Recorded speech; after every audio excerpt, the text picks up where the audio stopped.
Hello বন্ধুরা, কেমন আছো সবাই? আশা করি সবাই ভালো আছো। আজকে আবার নতুন একটা মুভির আপডেট নিয়ে এসেছি। তো আজ ভিডিও শুরু করার আগে একটাই কথা বলবো, যদি তোমরা আমাদের চ্যানেল নতুন হয়ে থাকো তাহলে অবশ্যই সাবস্ক্রাইব করে নিও এবং পাশে থাকা বেল আইকনটাকে প্রেস করে দিও যাতে নতুন নতুন ভিডিও সবার ফার্স্টে পেয়ে যাও। চলো আজকে ভিডিওটি শুরু করছি। আজকে যে ভিডিওটি টপিকটা নিয়ে এসেছি সেটা হচ্ছে, যে মুভিটির নাম সেটা হচ্ছে চান্দু চ্যাম্পিয়ন, যেটা কার্তিক আরিয়ান আম, ভূমিকায় অভিনয় করছে। এবং আমরা ট্রেলারে দেখতে পাচ্ছি যে কার্তিক আরিয়ান যে চরিত্রটি অভিনয় করছে সে একটা যুদ্ধ লড়েছিল। তো সেই যুদ্ধেতে অনেকগুলো গুলি তাকে লাগে এবং সে 2 বছর ধরে কোমাতে চলে যায়। এবং সেখান থেকে তার ছোটবেলায় একটা ড্রিম ছিল যে ভারতের জন্য কিছু করবে, মেডেল নিয়ে আসবে, এরকম একটা তার মাইন্ডসেট ছিল।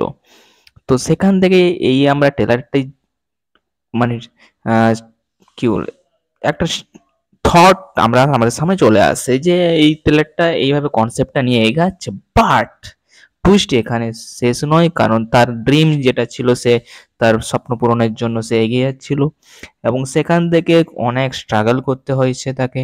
এবং কিভাবে সে মুভিটার মধ্যে প্রেজেন্ট করেছে ক্যারেক্টারটা তোমরা নিকটবর্তী সিনেমা হলে গিয়ে দেখতে পারবে। খুব ইউনিক টাইপের একটা কনসেপ্ট নিয়ে এসছে।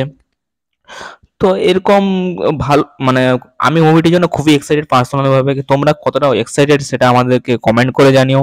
এবং বক্সিং এসে কিভাবে বলতে গেলে ভারতের জন্য কিভাবে পারফর্ম করছে, এই কি বক্সিং লুকটাই আলাদা এই মুভিটার মধ্যে আমরা দেখতে পাচ্ছি। তো অ্যাকচুয়ালি এই ভিডিওটার মাধ্যমে তোমাদেরকে ছোট্ট একটা ইনফরমেশন চলে চলেছে। এই মুভিটি রিলিজ হবে 14 জুন। তো তোমরা কতটা এক্সাইটেড সেটা আমাকে কমেন্ট করে জানিয়ে, যাতে আমরা বুঝতে পারি না আমাদের দর্শকরা কবে এক্সাইটেড। তো এইটুকুই ভিডিও ছিল। তো যদি ভিডিওটি ভালো লেগে থাকে তাহলে অবশ্যই সাবস্ক্রাইব করে নিও এবং পাশে থাকা বেল আইকনটি প্রেস করে দিও যাতে নতুন নতুন ভিডিও সবার ফার্স্টে পেয়ে যাও। দেখা হচ্ছে পরের ভিডিওতে। বাই।